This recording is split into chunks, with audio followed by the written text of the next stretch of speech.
When we watched the BBC interview with Musk, right? And he goes up and the guy opens up the question with, why'd you agree to do this interview? He says, well, I don't know, what's the name of the BBC? And he's trying to mock them and all this stuff. And there's a part of it where, he calls them out for the mistakes they made. Yeah. And if you go to the bottom of the interview on BBC, you'll see comment section saying, why'd you cut that out? Because Musk puts it on Twitter, but they didn't put it in the interview. Yeah. Then you watch the interview with you. The first question they ask you was, what's the first question? Hey, you've been accused of serious crimes, rape or something like that.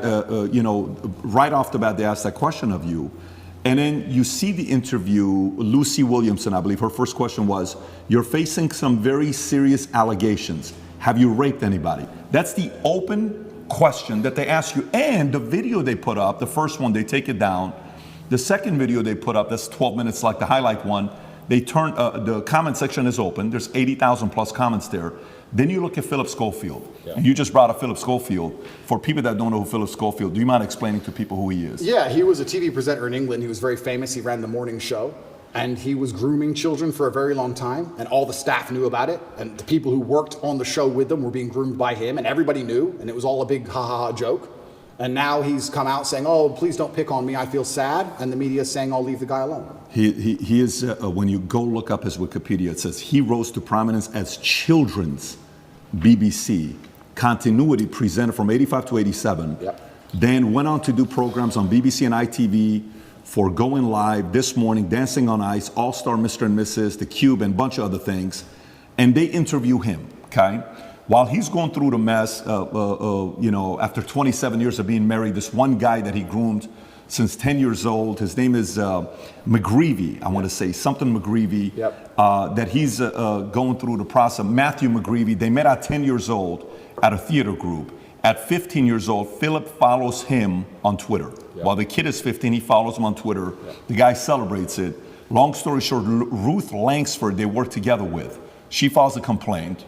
Then right after filing the complaint, McGreevy gets fired. Then he has to take a break. Then he comes out after 27 years telling his wife, hey, I'm gay, I'm coming out of the closet. He's got 2 daughters. But there's a part of it where Matthew calls his wife and says, hey, your husband and I had an affair together when I was 19 the first time and 20 and all. Nobody knows if it was before or not. The interesting thing about him is his brother, Timothy Schofield, I don't know if you know about his brother. Oh, what, the one who's in jail for being a pedophile? Was convicted of 11 sexual offenses involving a child between October 2016 and 2019, including 2 sexual activity with a child. Here's how the interview started. First question, the guy asked him. He says, you've had quite a week. How are you? Opening question. Versus the question they ask you on the opening, right? And then he turns around and says, the media's interest in the affair was motivated partly because of homophobia, alleging that an affair with a much younger woman would have not generated such a scandal. So he gets protected.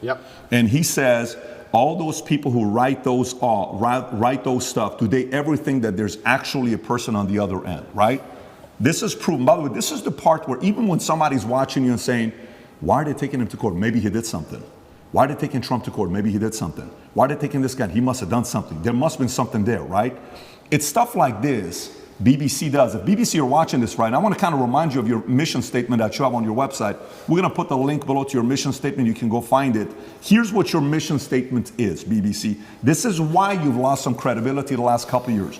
To act in public interest, serving all audiences through the provision of impartial, keyword impartial, high quality and distinctive output and services which inform, educate, and entertain. You say you inform, educate, you entertain, yet you conceal, misinform, and your content's quite frankly boring. You're cherry picking on people that you're talking to. So a message like that gets the average person to say, everything with you is allegedly, everything he did is proven, his brother is proven, yet let's leave him alone. Poor guy, let's target him.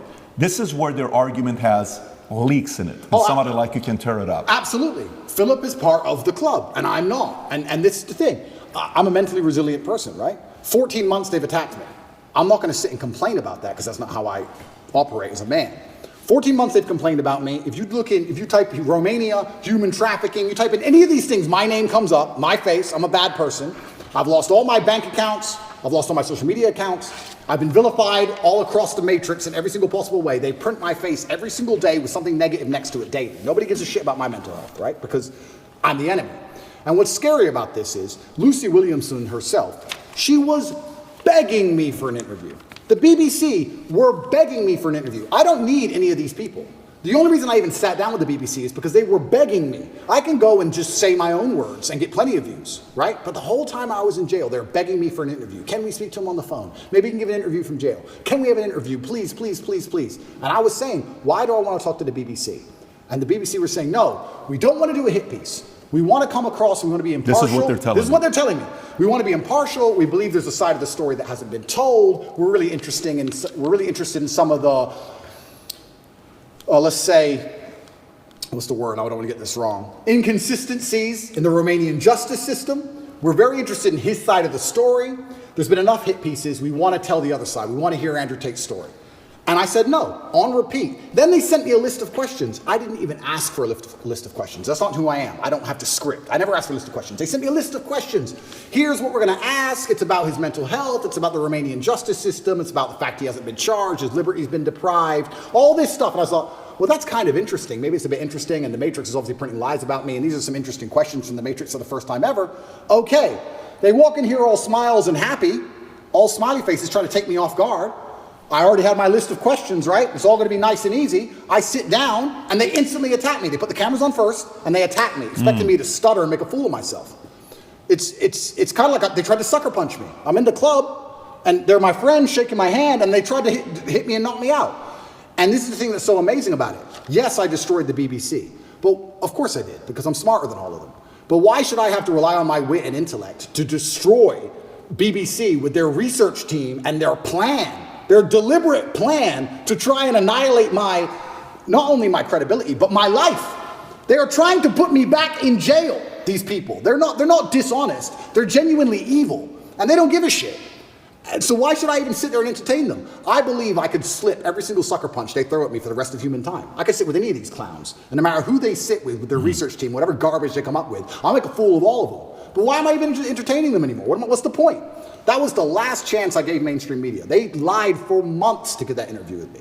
Completely dishonest, head to toe. And like you said, they sit with Philip. Are you okay? Are you okay? We heard your mom's upset, that poor old lady. Maybe everyone should stop talking about it because his mom's upset. Let's not talk about it anymore because his mother's old.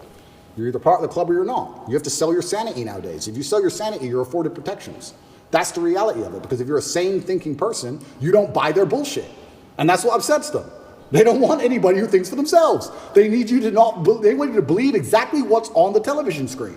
Believe in COVID. It's COVID now. It's COVID now. Oh, Putin's invaded Ukraine. Putin's cured COVID now. Now it's Ukraine. It's insane. Till the next thing comes. It's absolutely asinine. Did any of the questions that they sent you ahead of time? Zero. By the way, we didn't.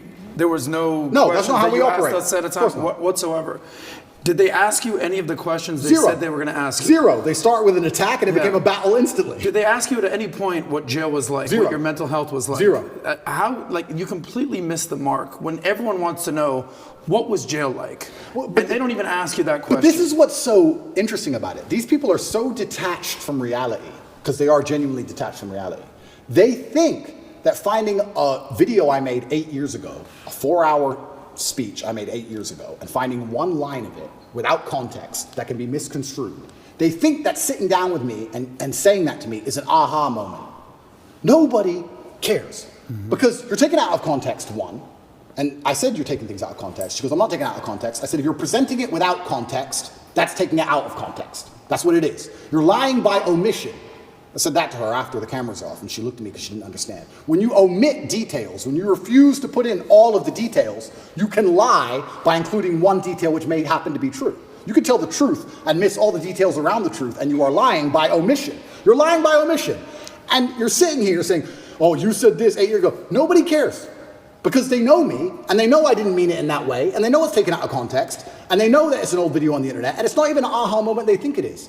But they just want to sit with you for an hour, attack you and attack you and attack you, wait for you to make one mistake. If I would have stuttered or made a single mistake, that's the only 3 minutes they would have shown. That's all they want. They want that 1 hour, then they take the little bit With me, they cut it down to 12 minutes and they look terrible in all of it. But if I would have made a single mistake, it would have been the only bit they shown. It's all they care about. Fake news. Did you tell them, did you say, I'm only doing this if I'm able to record as well?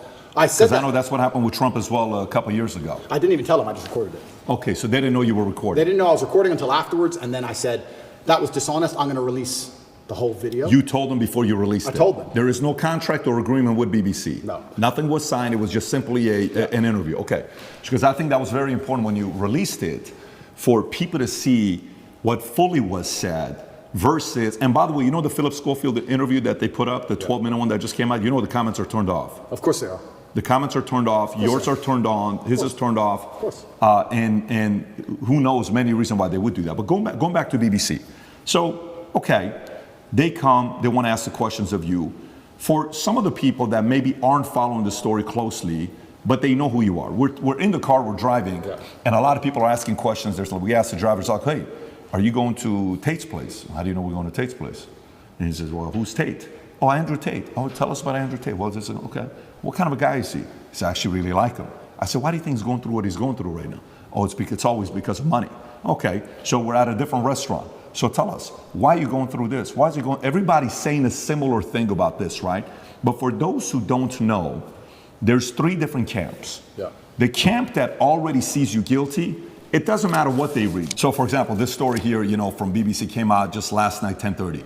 Andrew Tate choked me until I passed that, UK woman claims, right? This is Alice, another anonymous name, just like Sophie, right? Yeah. But there's 3 camps. There's those that say, well, look, I'm already thinking he's guilty. I don't like him anyways. I need anything to get me to think he's guilty. Yeah. Whatever it takes. I don't have to do my own due diligence. I just have to hear anything. Then there's the camp that's a diehard fan. There's nothing you can do that they did wrong. In their eyes, it's going to be wrong. Then you have the people in the middle that are the reasonable ones, that are saying, you know what, let me look at this. Yeah. What about this? What about that? The people in the middle may say the following question. They may say, and I may have asked this question from you last time as well. They may say, Andrew, okay, if this guy is so innocent, how can they get you to go to the dungeon for 92 days? How can they put you on house arrest? How can they do all this stuff? Yeah. If you're somebody that was born in US, you lived in UK, how come somebody else isn't coming to bail you out? You got different lawyers. How is it that they can keep doing this to you if you're not guilty? What do you say to those people? Yeah, and once again, I have to be careful what I say because of the court case, but Romania has a law, or the law in Romania is basically, if you can prove to a judge that it might have happened, they're allowed to hold you up to 6 months during the investigation stage. If I was guilty of anything, I would have been charged long ago. And we're going to talk about charges soon because I still believe they're going to attempt to charge me. But we're now approaching the end of the 6 months they can keep me under a form of arrest for without charge. Typically in Romania, when I was first arrested, the guard said, within 2 weeks, you'll have your indictment. I was like, 2 weeks? He goes, yeah, everyone gets charged quickly. Nobody waits 6 months for a charge. If they arrest you, they charge you, like every other country, right? The fact they've waited 6 months and gone into my entire life and attempted to find something shows they don't have a case. Why I believe it happened is because they didn't have a case when they were trying to hit me with this garbage, and they thought, you know what? If we put him all over the news, if we slander his name completely, there was a hotline set up. If you're a girl who's been hurt by Andrew Tate, call this number in the UK. A hotline. So they were attempting to use the media to find what they wanted. Months go by, months go by, months go by, case file's empty, nothing's happening. My lawyer's saying, when are we going to close this case file? Like, yeah, we're just waiting for some papers, we're going to close it, we're going to close it, we're going to close it. Around the time I was canceled, things started appearing in the case file again. They start spying on me again. Very interesting that it happened around that time. I don't know if they understood that I wasn't protected by the political class of the USA. I don't know what happened. They started to build this case, and they spied on me for all of these months, spending millions of euros, spying on me everywhere I went, trying to find evidence of a crime. Eventually, they get to the end of their legal limit to spy on me, and they don't have any crime. They don't have anything. So in my current court case, we have 2 Americans who lied, the ones who we have the conversations between them saying they're going to get an Oscar for lying to the police. We have the CCTV of them coming and going. We have their Uber records showing they can travel the country freely. We have their phone calls with their mother where they're saying, yeah, he didn't hurt me, and my boyfriend caught me. We have all of it. We have all the evidence. We have those 2. And then there's nobody else who could possibly even take the stand. I don't believe, as high level as this Matrix attack is, I still don't believe a Romanian judge is going to put me in jail with the dossiers. I've seen it. It's garbage. I don't think I'm going to end up in jail. But it's just taking years of my life, damaging my influence, having bad things to say about me, keeping me under control, keeping me locked in a house. That's all they want to do. They have no interest in the truth. There's no victims. There's no one to take the stand. Do you know who Sophie is or Alice is or no? Yeah, so the BBC, Ali? that's really interesting. So then the BBC says, well, we found victims because the BBC have done enough investigative journalism to understand that the case is garbage and there's no victims. So they said, well, we found victims. They found one called Sophie first. That was a few months ago. I think I was still in jail when Sophie appeared. Is that her real name? No, that's her fake name. So they have a girl with a fake name called Sophie. They don't show her face. They ask me, what do you think about Sophie? How can I comment on Sophie when Sophie isn't real? Firstly, you've made her up. Secondly, I don't know who you're talking about. You're saying that 9 years ago, I was emotionally controlling? That is the most subjective garbage accusation. What does that mean? 9 years ago, I said you shouldn't party with those guys in the club. Is that what I said? I don't know what I said. I don't know who she is, if she exists at all. And they're saying 9 years ago, you were emotionally controlling. Sophie said so. Who's Sophie? We're not telling you. What's emotionally controlling mean? We're not telling you. What comment do you want me to? If this person even exists, which they don't, then I destroy the BBC, make it very clear to them that Sophie doesn't exist, on repeat, because she doesn't. And 2 days later, Alice appears. What's interesting about this is that DCOT, the federal agency inside of Romania, along with help from international partners, have tried so hard, spending millions of euros with federal level tools to find a victim so they can put me in jail. And they can't find anyone. But the BBC just pulls them up whenever they want. The BBC does. Where do these people come from? And I say this every single time. If anybody believes they've been wronged, male or female, by me, go to the police. Go to the police. I encourage you to go to the police. All these people say, we don't want to go to the police. We just want to stay on the news. What, is that because you're not real? Is that why? That's pretty convenient. I mean, I thought I was a bad person. Why don't you go to the cops? Oh, because you have no evidence and it doesn't exist? That's why. Are all these accusers in the UK, not even in Romania? Not even in Romania. So Sophie and Alice are supposedly both from the UK. And Alice's story To is... correct, it's not Alice. I said Alice, it's Evie or Evie or something like that. Evie. It's all made up names. It's all made up names. Yes. So Evie, we could call whatever name we want. But yeah, Evie is saying 13 years ago I choked her or something. Yeah. By the way, when is the 6-month time limit? End of this month. Okay. And can we reference the tweet you just posted a couple days ago? I want to stay on this. She Sure. was commenting on Evie. You were going to say something about Evie, what she said 10. So she's claiming 10 years ago or 13 years ago